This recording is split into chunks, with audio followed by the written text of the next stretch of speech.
রাত তখন গভীর, ঘরের বাতি নিভিয়ে সবাই প্রায় ঘুমের প্রস্তুতি নিচ্ছে।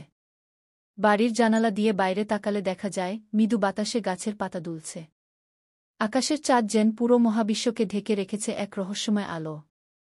আমাদের বাড়িটা এমনিতেই খুব শান্ত, কিন্তু আজ একটু অন্যরকম লাগছে। আমার নাম রাহাত। আমি সাধারণত বোনের ঘরে খুব কমই যাই, কিন্তু আজ রাতটা যেন আলাদা। ফোনের চার্জ প্রায় শেষ হয়ে গেছে, আর দরকার ছিল বোনের চার্জারটা। তার ঘরে ঢোকার সময় দরজার কাছে গিয়ে দাঁড়ালাম। ভাবলাম একবার তাকে জিজ্ঞেস করে তারপর ঢুকি, কিন্তু তখনই হালকা আওয়াজ শুনতে পেলাম তার ঘর থেকে। দরজা হালকা ফাঁক করা ছিল, আর ভেতর থেকে আসছিল কেমন অদ্ভুত একটা শব্দ। আমার বোন রিনি সবসময় নিজের কাজ নিয়ে ব্যস্ত থাকে। পড়াশোনার পাশাপাশি নানা ধরনের হবি ছিল তার, বিশেষ করে কম্পিউটার এবং ইন্টারনেট নিয়ে তার কৌতূহল সীমাহীন। সে প্রায়ই কম্পিউটার দোকান থেকে ভিডিও নিয়ে আসত, যা সে বলে থাকত পড়াশোনার জন্য দরকার। তবে আজকের দৃশ্যটা যেন একটু অন্যরকম ছিল। আমি একটু কৌতূহলী হয়ে দরজাটা আরও একটু ফাঁক করলাম। ল্যাপটপের আলো তার মুখের উপর আলোর রেখা পড়ছে। সে তার ল্যাপটপে কিছু দেখছে, কিন্তু মুখে একটা অদ্ভুত একাগ্রতা। আমি একটু অবাক হলাম। রিনি এমন মনোযোগ দিয়ে খুব কমই কিছু দেখে। আমি আরও একটু ভেতরে এগিয়ে গেলাম, দেখতে পেলাম ল্যাপটপের স্ক্রিনে যা চলছে তা একেবারেই স্বাভাবিক নয়। স্ক্রিনে চলছিল এমন এক ধরনের ভিডিও যা রিনি সাধারণত দেখে না। আমার বুক ধুকপুক করতে লাগল। আমি এভাবে তাকে কখনো দেখিনি। চার্জার নেওয়ার কথাটা তখন ভুলেই গেছি। তার দিকে তাকিয়ে থাকলাম, বুঝতে পারছিলাম না কি বলবো। চার্জার নেওয়ার জন্য এসেছি, কিন্তু এখন পুরো পরিস্থিতি অন্যরকম হয়ে গেছে। আমি ধীরে ধীরে বললাম, রিনি, কি করছিস তুই? রিনি প্রথমে একটু চমকে উঠল, তারপর হেসে বলল, তুই কি চার্জার নিতে এসেছিস? তার কণ্ঠস্বর ছিল স্বাভাবিক, কিন্তু তার চোখে ছিল একটা অদ্ভুত দূরত্ব। যেন আমি তার সামনে দাঁড়িয়েও সে আমাকে ঠিকমতো দেখছে না। একটা শীতল অনুভূতি আমার শরীর জুড়ে ছড়িয়ে পড়ল। এই পরিস্থিতির জন্য আমি একদম প্রস্তুত ছিলাম না। হ্যাঁ, চার্জারটা দরকার ছিল, আমি বললাম। সে একটু হাসল, তারপর উঠে চার্জারটা এনে আমার হাতে দিল। কিন্তু তার হাসিটা ছিল যেন ভীষণ নীরবতার মধ্যে লুকিয়ে থাকা কিছু। ল্যাপটপের স্ক্রিন বন্ধ হয়ে গেছে, কিন্তু আমি জানি যা দেখলাম সেটা শুধু স্ক্রিনেই সীমাবদ্ধ নয়, এর পেছনে কোনো গভীর কারণ আছে। বিছানার পাশে রাখা ডায়েরিটা চোখে পড়ল। আমার কৌতূহল আরও বেড়ে গেল।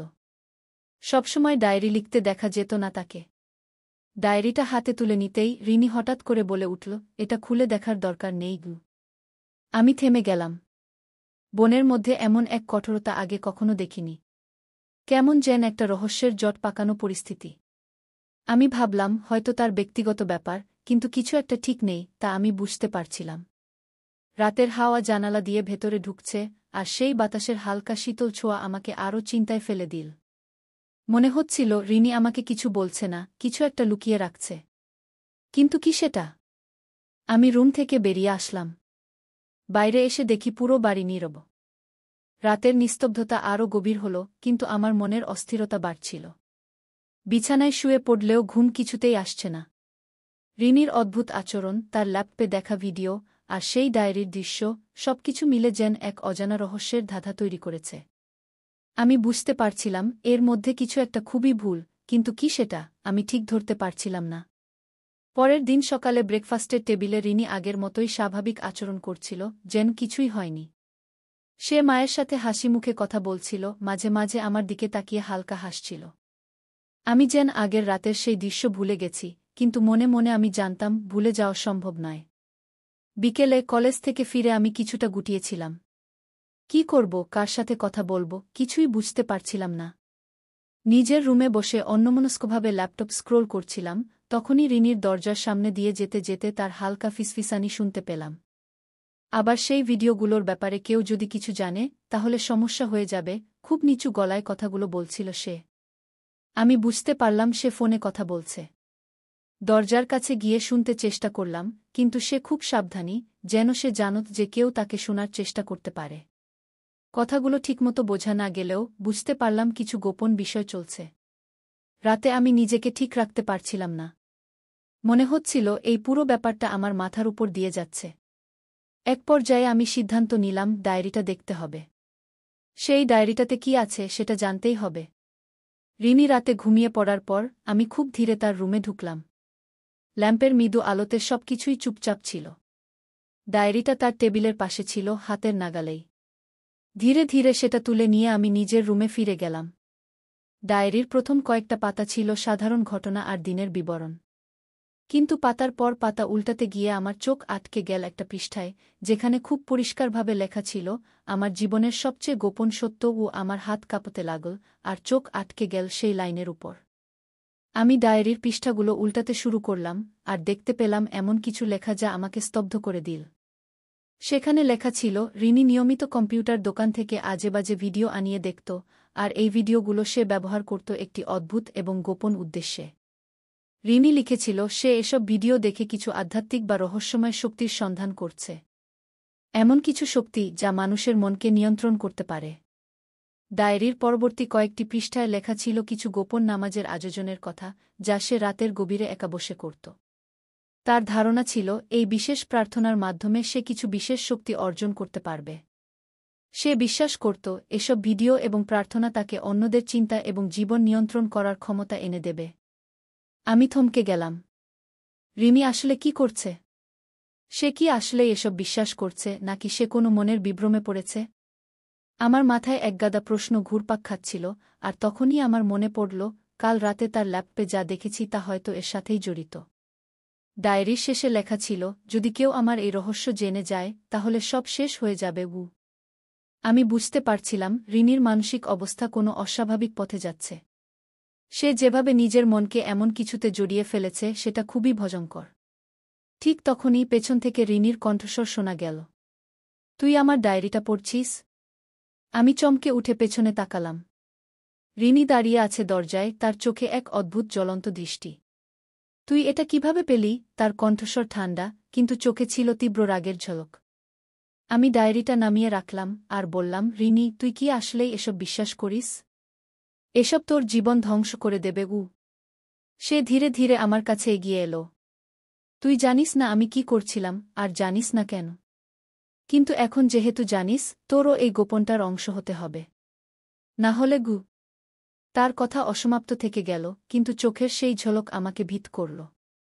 রাতের নীরবতা যেন আরও গভীর হয়ে উঠল, আর আমি অনুভব করলাম যে এই পরিস্থিতি আমার একার জন্য খুবই বিপজ্জনক হতে যাচ্ছে। রিনির কথাগুলো শোনার পর আমার মেরুদণ্ড বেয়ে ঠান্ডা স্রোত বইতে লাগল। তার চোখের সেই ভয়ানক দৃষ্টি আর ঠান্ডা কণ্ঠস্বর আমাকে বুঝিয়ে দিচ্ছিল যে কিছু একটা ভয়ানক ঘটতে যাচ্ছে। আমি কিছু বলার আগেই রিনি ধীরে ধীরে আমার কাছে এসে দাঁড়াল, চোখে একটা অদ্ভুত জেদ। সে যেন আমাকে তার রহস্যের মধ্যে টেনে নিতে চাচ্ছে, আর এই যাত্রায় কোনো পিছুটান নেই। তুই কি বুঝিস? রিনি আবার বলল, আমি যা করছি তা সবার জন্য নয়। আমি অনেক কিছু শিখেছি। আমি জানি কিভাবে মানুষের মনের উপর প্রভাব ফেলা যায়। আমার দরকার শুধু একটু সাহায্য, আর তুই যদি আমার সাথে থাকিস তাহলে আমরা সবকিছুই করতে পারব। আমার গলা শুকিয়ে গেল। আমি কোনোভাবেই এই পরিস্থিতি বুঝতে পারছিলাম না। রিনি কি পাগল হয়ে যাচ্ছে, নাকি সত্যিই সে এমন কিছুতে জড়িয়ে পড়েছে যা আমাদের বাস্তবতার বাইরে? রিনি, তুই তো জানিস না এসব কিভাবে বিপদ ডেকে আনতে পারে। আমি বললাম, যতটা সম্ভব শান্তভাবে। এসব ছেড়ে দে, ফিরে আয় আগের মতো স্বাভাবিক জীবনে গিয়ে। সে হেসে উঠল, কিন্তু সেই হাসির মধ্যে ছিল এক ধরনের বিদ্রূপ আর অন্ধকার। স্বাভাবিক জীবন? তুই কি জানিস আমি কতদিন ধরে এই শক্তিগুলোর জন্য অপেক্ষা করছি? কত রাত জেগে প্রার্থনা করেছি, এই জগৎকে বুঝতে চেষ্টা করেছি। তুই তো জানিস না। তুই কিছুই জানিস না গে। আমি বুঝলাম তাকে যুক্তি দিয়ে বোঝানো সম্ভব নয়। সে এখন পুরোপুরি তার নিজস্ব জগতে ঢুকে পড়েছে, যেখান থেকে বেরিয়ে আসা প্রায় অসম্ভব। ঠিক তখনই রিনি হঠাৎ করে হাত বাড়িয়ে আমার হাত ধরল। তার স্পর্শ ছিল ঠান্ডা, আর আমার মনে হল তার হাত কাঁপছে।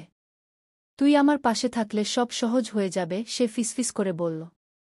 তুই আমার ভাই, তুই যদি আমাকে সাহায্য করিস আমরা একসাথে সবকিছু করতে পারব। আমি দ্রুত হাত সরিয়ে নিলাম, আর রিনির চোখে এক মুহূর্তের জন্য হতাশার ছায়া দেখা দিল। সে জানত আমি তার পরিকল্পনায় সায় দিতে যাচ্ছি না। আমি বুঝতে পারছিলাম এখান থেকে আমাকে বের হতে হবে। পরিস্থিতি যত জটিল হয়ে উঠছে ততই বিপজ্জনক হয়ে যাচ্ছে। কিন্তু তার আগে রিনির জীবনটা বাঁচানো দরকার। সে যেসব অন্ধকারময় শক্তির দিকে ঝুঁকছে তা তাকে ধ্বংসের দিকে নিয়ে যাচ্ছে। রিনি, আমি তোর ভাই, আমি তোকে সাহায্য করতে চাই। কিন্তু এই পথে না। তুই যদি এগুলো ছেড়ে দাস, আমি তোর পাশে থাকব, তুই আবার আগের মতো হয়ে যাবি গু। সে কোনো উত্তর দিল না, শুধু চুপ করে দাঁড়িয়ে রইল। তার চোখে সেই গভীর অন্ধকারের ছায়া। আমি বুঝলাম আমার কথাগুলো তার কাছে পৌঁছায়নি। সে হয়তো নিজেকে সম্পূর্ণভাবে হারিয়ে ফেলেছে। আমি ধীরে ধীরে তার রুম থেকে বেরিয়ে আসার জন্য পা বাড়ালাম, কিন্তু ঠিক তখনই রিনি বলল, তুই যদি আমার গোপনটা সবাইকে বলিস, তাহলে আমি তোকে আর ছাড়ব না। তুই জানিস না আমি কি করতে পারি গু। এই হুমকিটা ছিল কেমন যেন বাস্তব এবং অবাস্তবের মাঝামাঝি। আমি পেছন ফিরে তাকালাম।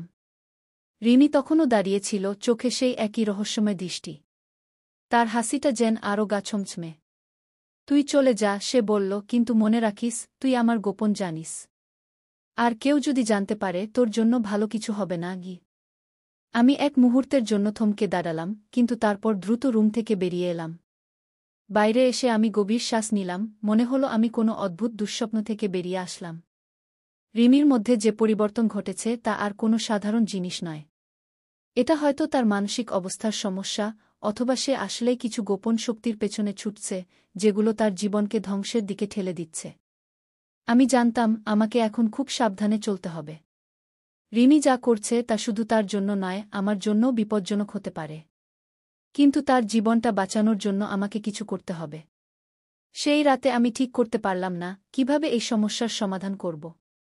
আমি বুঝতে পারছিলাম এটা শুধু এক পরিবারের গল্প নয়, এর পেছনে আরও বড় কিছু রহস্য লুকিয়ে আছে। আমি ঘুমাতে যাওয়ার চেষ্টা করলাম, কিন্তু মনে একটাই প্রশ্ন ঘুরছিল, আমি কি রিনির এই অন্ধকার জগৎ থেকে তাকে ফেরাতে পারব, নাকি সে সম্পূর্ণভাবে হারিয়ে যাবে? রাতে কিছুতেই ঘুম আসছিল না। রিনির কথাগুলো আমার মাথায় ঘুরছিল বারবার, তুই আমার গোপন জানিস, আর কেউ যদি জানতে পারে, তোর জন্য ভালো কিছু হবে না কি। মনে হচ্ছিল আমি এক অন্ধকার ছায়ায় ঢেকে আছি, আর তার থেকে বের হওয়ার পথ খুঁজে পাচ্ছি না। পরের দিন সকালে আমি উঠে প্রথমে রিনিকে খুঁজলাম, কিন্তু তাকে কোথাও দেখতে পেলাম না। মা-বাবা তখনও ঘুমাচ্ছিলেন। আমি কিছুটা চিন্তিত হয়ে উঠলাম। রিনি সাধারণত এই সময়টায় ঘরেই থাকে। হঠাৎ মনে পড়ল তার ল্যাপটপটাও রুমে নেই। রিনির জীবনে এমন কিছু চলছে যা আমি পুরোপুরি বুঝতে পারছিলাম না, কিন্তু একটা ব্যাপার নিশ্চিত ছিল, সে কোনো বিপদে জড়িয়ে পড়েছে। তার মধ্যে কিছু একটা অস্বাভাবিক চলছে, যেটা আমাদের সবাইকে বিপদে ফেলতে পারে। সারাদিন আমি ঘর থেকে বের হইনি, বারবার চিন্তা করছিলাম কি করব। রিনি কি নিজেই এই অন্ধকার থেকে বেরিয়ে আসবে, নাকি তাকে সাহায্য করার জন্য আমাকে কিছু করতে হবে? বিকেলের দিকে আমি একটি চূড়ান্ত সিদ্ধান্ত নিলাম, এই রহস্যের সমাধান আমাকে করতেই হবে। আমি রিনির আগের ব্যবহারগুলো নিয়ে ভাবতে শুরু করলাম। সে কোথায় যেত, কাদের সাথে মিশত, তার ল্যাপটপে কী দেখত, এসব নিয়ে যত বেশি ভাবছিলাম, ততই সন্দেহ বাড়ছিল। রাতে খাবারের টেবিলে রিনি আসল, কিন্তু তার চেহারায় ছিল সেই একই রহস্যময়তা। মা তাকে দেখে হেসে বললেন, আজ তো তুই বেশ ব্যস্ত ছিলি। কোথা ছিলি সারাদিন? রিনি হালকা হেসে উত্তর দিল, একটু বাইরে গিয়েছিলাম বন্ধুদের সাথে গু। আমি কিছু বললাম না, কিন্তু তার চোখের দিকে তাকিয়ে বুঝতে পারলাম সে মিথ্যা বলছে। তার সেই উদাসীন চোখ, যার ভেতর একটা গভীর জ্বলন্ত আগুন ছিল, আমাকে আরও সন্দিহান করে তুলল। রাত গভীর হতে থাকল। আমার কৌতূহল আর সন্দেহের এক পর্যায়ে আমি ঠিক করলাম রিনির পিছু নেব। আমি জানতাম এই পথে গেলে আমি হয়তো আরও বড় বিপদে পড়ব, কিন্তু এর থেকে কোনো সহজ সমাধান ছিল না। রিনি যখন তার রুমে ঢুকে দরজা বন্ধ করল, আমি চুপচাপ তার দরজার বাইরে দাঁড়ালাম। প্রায় 1 ঘণ্টা পর দরজাটা খুলল, আর আমি দেখলাম রিনি ধীরে ধীরে তার রুম থেকে বেরিয়ে যাচ্ছে। সে বেশ সাবধানে পা ফেলছে, যেন কারো নজরে পড়তে চায় না। আমি কিছুটা দূর থেকে তার পিছু নিলাম। বাড়ির সামনের দরজা দিয়ে বের হয়ে রিনি দ্রুত গলির দিকে এগিয়ে গেল। সে এভাবে রাতের অন্ধকারে কোথায় যাচ্ছে? তার গন্তব্য কি? আমার মনে তখন অজস্র প্রশ্ন ঘুরছে। সে কোথায় যাচ্ছে, কার সাথে দেখা করতে, আর কেন? আমি চুপচাপ পেছন থেকে তাকে অনুসরণ করতে লাগলাম। রিনি গলির শেষ মাথায় এসে দাঁড়াল, তারপর মোবাইল ফোন বের করে কারো সাথে ফিসফিস করে কথা বলতে লাগল। অদূরেই ছিল একটা পুরনো কম্পিউটার দোকান, যেখানে রিনি প্রায়ই যেত। আমি দূর থেকে দাঁড়িয়ে সবকিছু লক্ষ্য করছিলাম। মুহূর্ত পর দোকানের ভেতর থেকে একজন লোক বেরিয়ে এলো। সে কিছু একটা রিনির হাতে দিল। আমি ঠিকভাবে দেখতে পাচ্ছিলাম না কি সেটা, কিন্তু অনুমান করতে পারছিলাম এটা নিশ্চয়ই সেই একই ধরনের ভিডিও বা ফাইল, যেগুলো নিয়ে রিনি আগেও কাজ করছিল। রিনি খুব সাবধানে সেই লোকের সাথে কিছুক্ষণ কথা বলে তারপর দ্রুত চলে গেল। লোকটা ধীরে ধীরে দোকানে ফিরে গেল, আর আমি তার পিছু নিতে শুরু করলাম। আমি বুঝতে পারছিলাম এই লোকের সাথে রিনির কিছু গভীর সম্পর্ক আছে। তাকে অনুসরণ করলেই হয়তো এই রহস্যের কোনো কুলকিনারা পাওয়া যাবে। দোকানে ঢুকে লোকটাকে কিছুক্ষণ লক্ষ্য করলাম। সে খুব স্বাভাবিকভাবে তার কাজ চালিয়ে যাচ্ছিল, কিন্তু তার কম্পিউটারের স্ক্রিনে যে ফাইলগুলো ছিল সেগুলো দেখে আমার কেমন যেন অস্বস্তি লাগছিল। ফাইলগুলোতে কিছু অদ্ভুত নাম ছিল, আর স্ক্রিনের কোনায় কিছু অশুভ প্রতীক। আমি বুঝতে পারলাম রিনি এই লোকটার মাধ্যমে এমন কিছুতে জড়িয়ে পড়েছে যা খুবই বিপজ্জনক। লোকটার দোকান থেকে বের হয়ে আমি আবার রিনির পিছু নিলাম। রিনি তার রুমে ফিরে এসে দরজা বন্ধ করে দিল। আমি আবার দরজার কাছে দাঁড়িয়ে শুনতে লাগলাম। ভেতর থেকে হালকা আওয়াজ আসছিল, রিনি যেন কিছু প্রার্থনা করছিল। আমি বুঝতে পারলাম সে সেই একই রহস্যময় প্রার্থনা করছে যা সে তার ডায়েরিতে উল্লেখ করেছিল। মনের মধ্যে এক ধরনের দোটানা কাজ করছিল। আমার কি দরজা খুলে তাকে থামানো উচিত, নাকি অপেক্ষা করা উচিত আর কিছুটা সময়? ঠিক তখনই হঠাৎ দরজার ভেতর থেকে কেঁপে ওঠার মতো এক ধরনের শব্দ শুনতে পেলাম। মনে হলো ঘরের ভেতর যেন কোনো শক্তির বিস্ফোরণ হচ্ছে। আমি তৎক্ষণাৎ দরজাটা ধাক্কা দিয়ে খুললাম। ঘরের ভেতর যা দেখলাম তাতে আমি অবাক হয়ে গেলাম। রিনি মাটিতে বসে আছে, তার সামনে কয়েকটা মোমবাতি জ্বলছে। তার চোখে অদ্ভুত এক ধরনের শূন্যতা, আর চারপাশে কিছু অশুভ চিহ্ন আঁকা। ঘরের বাতাসে ছিল একটা শীতল অনুভূতি, আর তার মুখে ছিল অদ্ভুত শান্তির হাসি। রিনি, আমি চিৎকার করে উঠলাম। তুই এটা কি করছিস? তুই কি বুঝতে পারছিস না এসব তোর জীবন ধ্বংস করে দিচ্ছে? সে ধীরে ধীরে আমার দিকে তাকাল, তার চোখের সেই শূন্যতা আরও গভীর হয়ে উঠল। এটাই আমার পথ, রাহাত। তুই যদি আমাকে বোঝার চেষ্টা না করিস তাহলে চলে যা। আমি তোকে ছাড়ব না, আমি যা শুরু করেছি সেটা শেষ করতেই হবে। তার চোখের সেই ভয়ানক দৃষ্টি আমাকে স্তব্ধ করে দিল। আমি বুঝতে পারছিলাম রিনি এমন কিছুতে জড়িয়ে পড়েছে যা আমাদের দুই ভাইবোনের জীবনকেই ঝুঁকির মধ্যে ফেলেছে। ঘরের ভেতর সেই অদ্ভুত শক্তির উপস্থিতি আমাকে শীতল করে দিচ্ছিল। আমি বুঝলাম আমাকে এখনই কিছু একটা করতে হবে। কিন্তু কিভাবে আমি রিনিকে এই অন্ধকার থেকে ফেরাব তা নিয়ে আমার কোনো ধারণা ছিল না।